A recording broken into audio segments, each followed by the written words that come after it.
Mirror, mirror on the wall, who is the strongest of them all? Strongest jutsu, that is. Throughout Naruto, we've come across a variety of jutsu, from Naruto's Rasengan to Shikamaru's Shadow Possession Jutsu. Now these jutsu are great and all, but they're far from the strongest. Those are reserved for the jutsu that have been sealed away due to how dangerous they are, and it so happens that CBR knows them all. At this point, we may even know more than Orochimaru. That's why today we're stepping out from the kiddie leagues and ranking the top 10 forbidden jutsu throughout Naruto.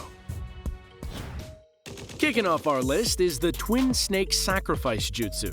Passed on to Anko from her dear teacher Orochimaru, this jutsu is performed by forcing the targeted individual to assist in completing a set of hand signs. Once done, the summoned twin snakes will bite both the target and the jutsu caster, sending both to the great beyond. What a love story, right? I bet you're asking, if this jutsu is powerful enough to create a Romeo and Juliet storybook ending, why is it ranked so low on our list? You see, this jutsu has a huge, glaring hole in it that can be manipulated by the target. The caster can be easily tricked into taking their own life if the target is actually a shadow clone. It's such a small detail to overlook in the heat of battle. It's a good thing that Orochimaru didn't want to see his favorite test subject, student, pass away. At least not yet. Need a bit of surgery? You'll need the Earth Grudge Fear technique hailing from the hidden waterfall village. Primarily used and stolen by Akatsuki member Kakuzu, this jutsu practically makes the guy immortal. Manipulating black thread, Kakuzu can sew up any injury he may suffer, including reattaching limbs, nerves, and muscles. Let's say those get destroyed though. Never fear, because he can also send that daunting black thread through his opponents and steal any organ and the chakra that comes with it as he pleases. For example, Kakuzu has 4 additional hearts that he stole from powerful shinobi and has access to all 5 elemental releases as a result. These hearts can be detached to become individual bodies, can be switched out for his own heart if destroyed, and Kakuzu will keep on kicking until all those hearts are gone. I guess the good news is that gives his opponents something to aim for, right? You want to know one character who's never gonna leave Naruto? Orochimaru, due to his infamous living corpse reanimation jutsu. With this jutsu, the user, or in this case Orochimaru, immortalizes his mind, and once every 3 years can transfer his mind and soul to a new, stronger host. However, the process isn't as simple as the Yamanaka clan's mind transfer jutsu. It's actually very disturbing. For one, Orochimaru reveals his true form. A giant snake composed of smaller snakes, swallows his target whole, and then takes the mind of his victim. Secondly, the poor soul he targeted stays alive, subdued and trapped forever until Orochimaru decides it's time to shed his skin. After taking a body, Orochimaru morphs it to fit his figure and modifies it to use his snake-like abilities in order to increase his survival. Now this includes abilities such as stretching and bending his body, reattaching limbs, and more. So, warning to you, if you're in Orochimaru's sights, just run. Decreed by the 5th Hokage herself, every medical ninja must follow 3 rules which prohibit their direct involvement in any conflict. However, this decree has one loophole, and that is to become masters of the Strength of 100 technique. Signified by the full body markings released by the Strength of 100 seal, this forbidden jutsu gives the user the ability to continuously and automatically heal any injury instantly without the use of hand signs or effort, as long as the user has chakra. Now, I'm gonna be honest, from the sound of it, it sounds kinda iffy, but trust me, it works. For proof, we can look at Tsunade, whose wounds were instantly healed after being impaled by a giant sword from Madara's Susanoo. If she can heal from that, you can heal from anything. At this point, Lady Tsunade and Sakura are the only masters of this formidable jutsu, so I want no Sakura hate down in the comments. Created by Naruto Uzumaki, the Rasenshuriken is a destructive jutsu that hits its target on a cellular level. Upon impact, the jutsu bursts into a vortex of wind, creating countless microscopic blades which pierce every cell in the body. Also, it can disconnect the target from their chakra network to a point that can't be healed by medical ninjutsu. According to Grandma Tsunade, if the damage is great enough, the individual may never be able to use Jutsu again. It was even dangerous for Naruto to use, as every time he did, he severely damaged his arm and nearly cut off his own chakra network. However, that all changed when he mastered Sage Mode. Paired with Senjutsu, the Rasenshuriken became the throwable and nearly undodgeable weapon we've grown to love, and there is plenty more he can do with it too. By imbuing the jutsu with Tailed Beast chakra, Naruto can create the Super Tailed Beast Rasenshuriken.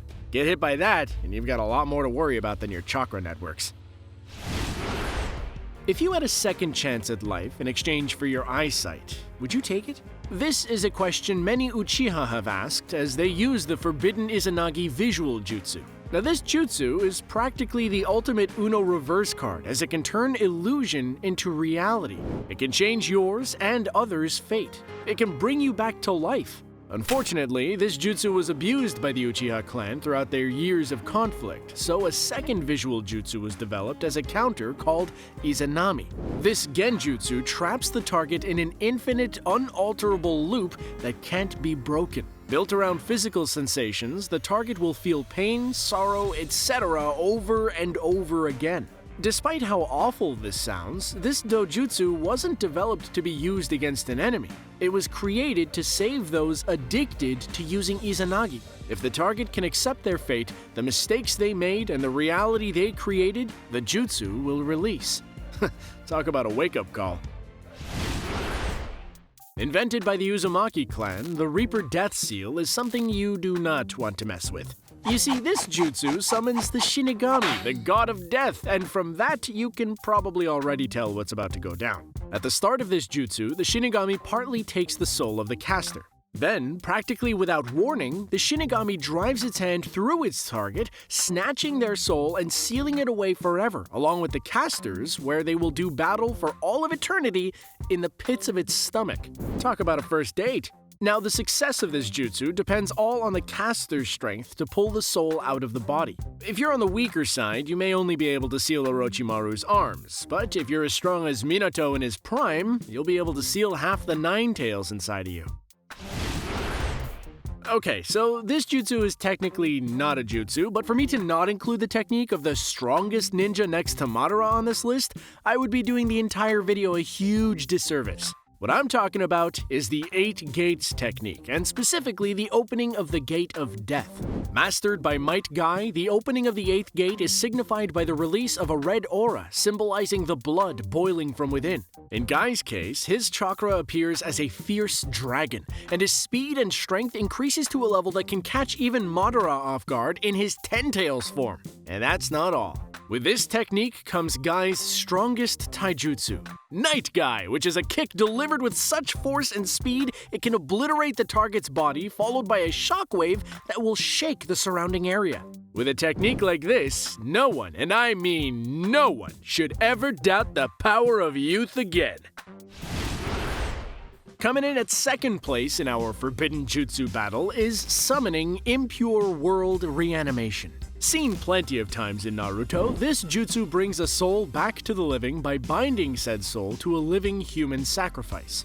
Now, one downside to this jutsu is that it requires finding the DNA of the person you want revived, but if you have that, you're home free. Throughout Naruto, we've seen this jutsu bring back the likes of Hashirama Senju, Minato, and even Madara, all at peak form due to Kabuto's improvements on the jutsu since its creation by Tobirama Senju. We must mention too that these reincarnates are immortal. Any lost limbs or even the body itself can rejuvenate, and the only way to stop them is for either the revived person to give up or the caster has to release the seal. It's easy to see why this jutsu is forbidden. It's OP! Now, this world shall know pain. Or joy, due to the Rinne Tensei or Rinne Rebirth jutsu. Used through the outer path, the last of the 7 paths of pain, this jutsu summons the king of HE double hockey sticks from the ground, where he then releases souls from the afterlife back into their original bodies. Hey, a good jutsu to have when your entire village gets wiped out in an instant.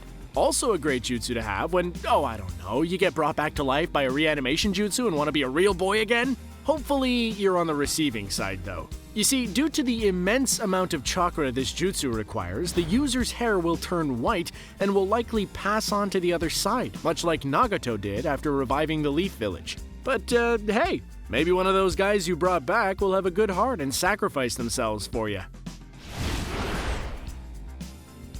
So what did you think of our list? Did we leave anything out? Oh, I want to give an honorable mention to Deidara's Iwagakure Kinjutsu, which he paired with his explosive Kekkei Genkai. If I remember anything from Naruto, it's that art is an explosion.